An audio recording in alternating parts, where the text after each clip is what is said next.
अगर मैं आपसे कहूं कि आज तक जो भी फोटो, वीडियो या मैसेजेस हमने इंटरनेट पर भेजे हैं वो वास्तव में कभी पूरी तरह नष्ट नहीं होते, बल्कि वो ऊर्जा के रूप में कहीं ना कहीं मौजूद होते हैं। तो क्या आप मानेंगे? और यही ऊर्जा के रूप में जब मौजूद होते हैं तो एक समय पर डिकोड किए जा सकते हैं।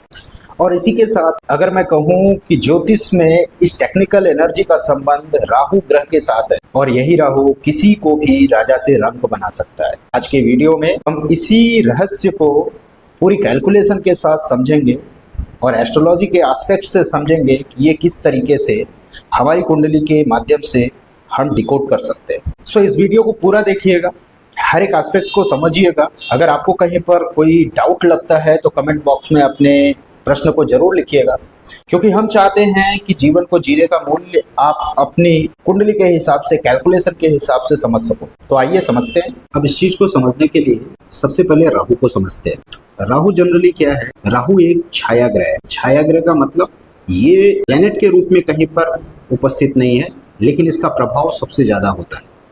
और सबसे बड़ी बात है, ये व्यक्ति के किसी, जैसे और भी प्लेनेट है ना, मून, सन या फिर मान लीजिए मरकरी, ये सातों जितने भी 7 प्लैनेट्स हैं, ये व्यक्ति कालपुरुष की कुंडली में, जातक की कुंडली में किसी ना किसी अंग को प्रतिनिधित्व में सम्मिलित होते हैं। मतलब सपोज दैट अगर हम बोले कोई भी एक प्लैनेट है वो किसी ना किसी अंग का प्रतिनिधित्व करता है, बट अगर राहु के बारे में बात करें तो राहु किसी भी अंग का प्रतिनिधित्व नहीं करता। तो जाहिर सी बात है कि जब भी इसे अपना नेगेटिव इम्पैक्ट देना होगा, ये अकेले ट्रेवल नहीं कर सकता, क्योंकि ये एक एनर्जी के रूप में काम करता है। और जब भी राहु किसी, कोई भी एनर्जी होगी, उसे ट्रेवल करने के लिए किसी ना किसी मीडिएशन की जरूरत, माध्यम की जरूरत जरूर पड़ेगी। तो सेम यही चीज राहु जातक की कुंडली में भी इम्पैक्ट करता है। अगर किसी भी प्लेनेट के साथ बैठा है या किसी प्लेनेट के साथ की दृष्टि है तो राहु वहां पर इम्पैक्ट बहुत अच्छे से करता है। तो सिंपल सा अगर रिलेट करें तो हमारी बॉडी में, कालपुरुष की कुंडली में कौन सा ऐसा प्लेनेट है जो एनर्जी को सबसे ज्यादा रिप्रेजेंट करता है, तो वहां पर हम देखते हैं मून है। मून हमारे मन का कारक, मन यानी कि विचारों का कारक है। तो एक बात तो सिंपल है कि अगर राहु को व्यक्ति के जीवन में अपने नेगेटिव इम्पैक्ट को ट्रेवल कराना है, और उस नेगेटिव इम्पैक्ट को ट्रेवल कराने के लिए अगर सबसे ज्यादा जरूरत है कुंडली में, तो किस प्लेनेट की है? मून की है। बिना मून को अफेक्ट किए राहु नेगेटिव इम्पैक्ट किसी भी जातक के जीवन में डाल नहीं सकता। जब राहु मून को अफेक्ट करता है तो व्यक्ति का सबसे पहले मन नेगेटिव होता है, और मन नेगेटिव होने के बाद उसके विचारों में डिफरेंट टाइप की नेगेटिविटी आने लगती है, जो उसके ग्रोथ में कारक होती है। अब समझते हैं कि कुंडली में राहु मून का कॉम्बिनेशन भले ना दिख रहा हो, लेकिन अगर मून अफेक्टेड है, मून अफेक्टेड का मतलब मैलेफिक प्लेनेट 1, 4, 12 भाव से संबंध रखता है, और राहु की दृष्टि कहीं पर पड़ रही है मून पर, या किसी तरीके से कोई संबंध बन रहा है, तो ऐसी स्थिति में जातक को निगेटिव इम्पैक्ट राहु का मिलेगा ही मिलेगा। दूसरी तरफ अगर समझे कि कालपुरुष की कुंडली में ऊर्जा का संचालन कौन करता है, एनर्जी का संचालन कौन करता है, तो सूर्य है, सन प्लेनेट है जो एनर्जी का संचालन करता है।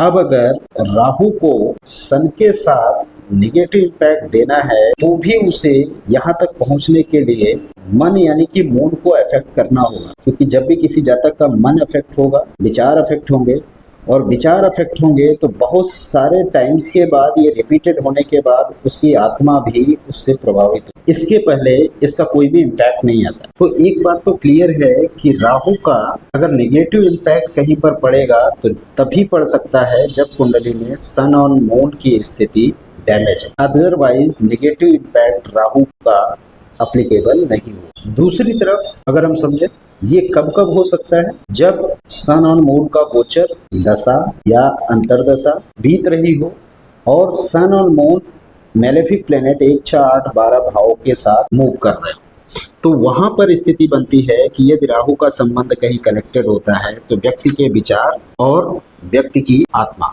सोचने की क्षमता दोनों प्रभावित हो सकती है। अब इस चीज के बाद हम एक चीज समझते हैं कि अगर राहु एनर्जी का कारक है और मून भी एनर्जी का कारक है, तो मून अगर किसी जातक की कुंडली में 2, 5, 10, 9, 11 भाव के साथ कनेक्टेड है, तो ऐसे में राहु उसे पॉजिटिव रिजल्ट देगा। कहने का मतलब आज की डेट में अगर टेक्नोलॉजी का जहाँ तक यूज करेगा तो गुड वर्क के लिए करेगा।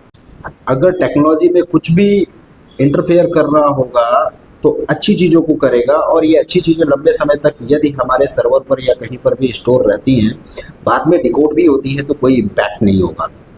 बट यहीं पर अगर मून 1, 6, 8, 12 भाव के साथ कनेक्टेड है तो राहु जब भी दशा अंतर दशा या प्रत्यंतर दशा में आएगा तो ऐसे जातक को इन्फ्लुएंस करेगा कि वो नेगेटिव पर्पस के लिए, बुरी चीज़ों के लिए राहु का यूज इम्प्लीमेंट करें, क्योंकि राहु की एक कारण है, वो हमेशा शॉर्टकट देने का प्रयास करता है, और जब मन हमारा कमज़ोर होता है तो हमें शॉर्टकट बहुत पसंद आता है। तो इसलिए जब कुंडली में, किसी जातक की कुंडली में 1, 6, 8, 12 भाव से संबंधित है मून, तो उसे राहु के प्रभाव दशा, अंतरदशा, प्रत्यंतर दशा में बहुत संभल कर काम करना चाहिए।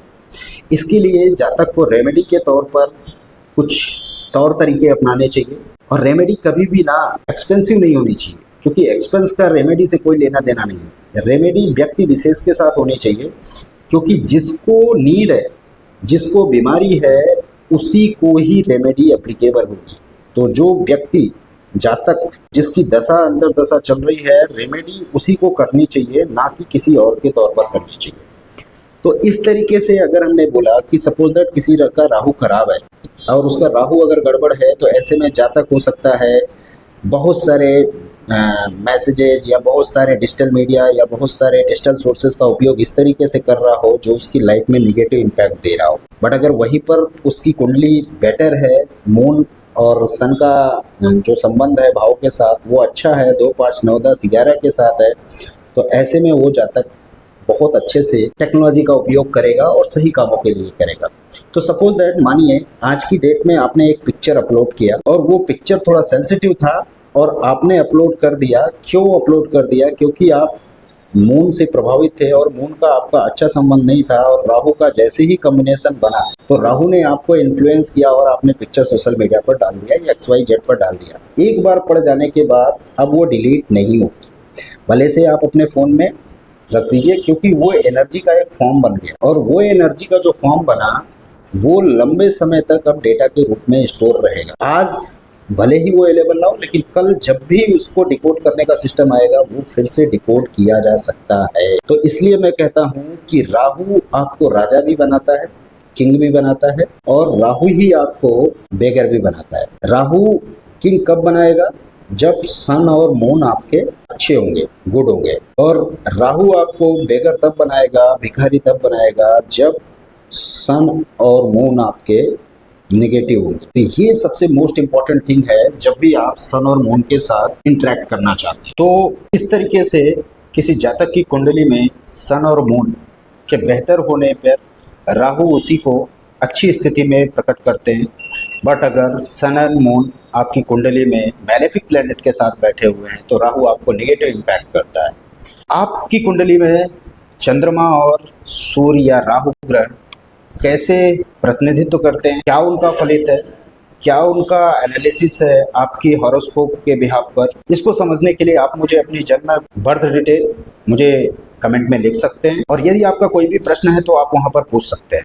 मैं चाहूंगा कि आप किस अन्य टॉपिक पर वीडियो चाहते हैं उसे अवश्य मुझे कमेंट में लिखकर बताएं, सो दैट कि हम आपकी नीड के अकॉर्डिंग ज्योतिष को और अच्छे से एक्सप्लेन कर सको और अच्छे से समझा सको, और दैनिक जीवन में रिलेट करते हुए ज्योतिष का एस्पेक्ट आपके लिए सरल बना सको। और अंत में एक निवेदन है, चैनल को सब्सक्राइब कीजिए, लाइक कीजिए और बेल आइकन दबा लीजिए, ताकि हमारे द्वारा दिए गए किसी भी वीडियो का कोई भी एनालिसिस आपसे मिस ना हो।